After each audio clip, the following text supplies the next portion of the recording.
and jobs that paid more money than the jobs they replaced.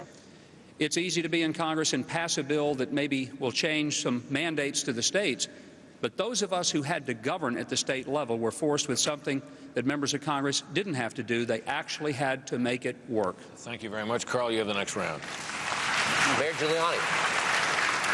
In recent weeks, Senator McCain has suggested that your leadership in the aftermath of 9/11 doesn't quite constitute national security credentials, insofar as it's generally agreed that one of the challenges of our time is the war on terrorism. What equips you? What experience and skills do you bring that would make you a better commander-in-chief than the senator from Arizona? Well, I guess the first point I wanted to make on what they were talking about is that the kind of change that the Democrats want to bring about is to take the change out of your pocket. That's basically change is either good or bad. And when you just say change, if the change that you're talking about is raising taxes, if the change that you're talking about is pulling out of Iraq precipitously, if the change that you're talking about is socialized medicine, these are definitely changes, but they're changes in the wrong direction. So I think people have to focus a little bit more carefully on what is it we're promising and what are we trying to do.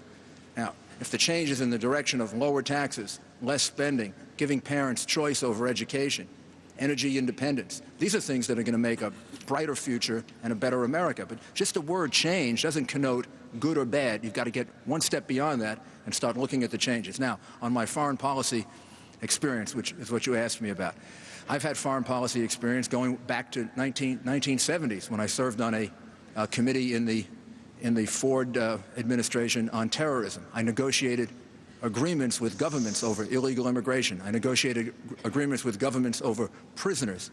When I had to make decisions about foreign policy, I made decisions. I threw Arafat out of the UN 50 celebration, and I made sure Castro wouldn't come to that celebration.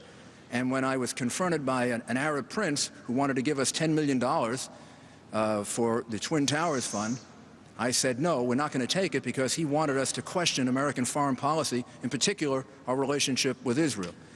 As mayor of New York, I was involved in foreign policy issues all the time. And the difference between being an executive and being a legislator is you're not just one of 100. You have to actually make decisions, and there are consequences to your decisions. And many of them were in this area of either foreign policy or related to it. Thank you, Mr. Mayor. Senator McCain, does that satisfy your concerns earlier mentioned? Look, I have the greatest respect and affection for the mayor of New York. My point is that I've been involved in every major national security challenge for the last 20 years. And before that, I fought in some of them. The fact is that I have led the largest squadron in the United States Navy, not for profit, but for patriotism. And I believe that my experience and background has given me the judgment to make the decisions that are necessary in this transcendent challenge of radical Islamic extremism.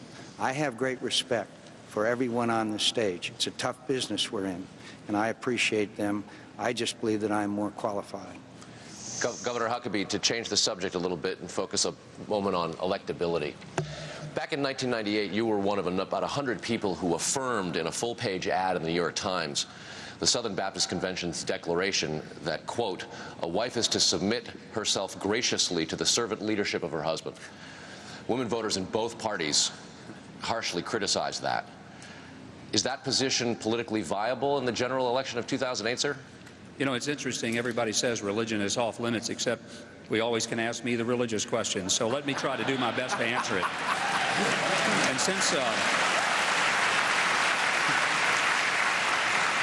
if we're really going to have a religious service, I'd really feel more comfortable if I could pass the plates, because our campaign could use the money tonight, Carl. We'll just go all the way. First of all, if anybody knows my wife, I don't think they for 1 minute think that she's going to just sit by and let me do whatever I want to. That would be an absolute, total misunderstanding of Janet Huckabee. The whole context of that passage, and by the way, it really was spoken to believers, to Christian believers.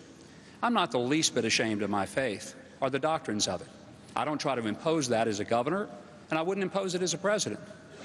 But I certainly am going to practice it unashamedly, whether I'm a president or whether I'm not a president. But the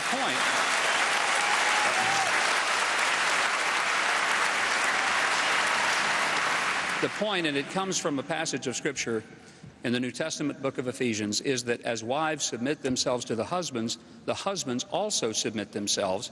And it's not a matter of one being somehow superior over the other. It's both mutually showing their affection and submission as unto the Lord.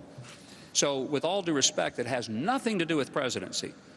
I just wanted to clear up that little doctrinal quirk there so that there's nobody who misunderstands that it's really about doing what a marriage ought to do. And marriage is not a 50-50 deal where each partner gives 50%. Biblically, marriage is a 100-100 deal. Each partner gives 100% of their devotion to the other. And that's why marriage is an important institution, because it teaches us how to love.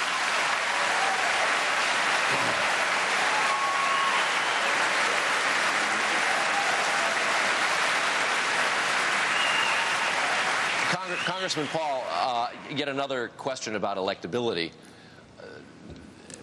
Do you have any, sir? There's always the question as to whether or not you are, in fact, viable. Your differences with the Republicans with the rest of the Republicans on this stage has raised questions about whether or not you can actually win the Republican nomination, sir.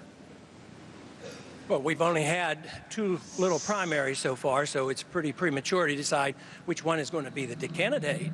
But, you know, when you think about it, if you measured everything I've ever said, every vote I've ever taken against the Constitution, you know, I'm a strict constitutionalist. Are you suggesting the Republicans should write me off because I'm a strict constitutionalist? I'm the most conservative member here. I have voted, you know, against more spending and waste in government than anybody else. So you're suggesting that I'm not electable and the Republicans don't want me because I'm a strict fiscal conservative? Because I believe in civil liberties? Why should we not be defending civil liberties? And why should we not be talking about foreign policy that used to be the part of the Republican Party? Mr. Republican Robert Taft didn't even want us to be in NATO. And you're saying now that we have to continue to borrow money from China to finance this empire that we can't afford? Let me see if I get this right. We need to borrow $10 billion from China, and then we give it to Musharraf, who's a military dictator who overthrew an elected government, and then we go to war, we lose all these lives promoting democracy in Iraq. I mean, what's going on here? And you're saying that this isn't appealing to Republicans? Where did this come about? I think this is a Republican message. I defend the platform. It used to say we got rid of the Department of Education. It doesn't say that. Now, we as Republicans went and doubled the size of the Department of Education. So where have we gone? I think we've lost our way. And then the insinuation that I am less Republican because of that? Congressman, thank you very much. We have to take one more break. We'll be right back with one of the most contentious issues of the day. Stay tuned.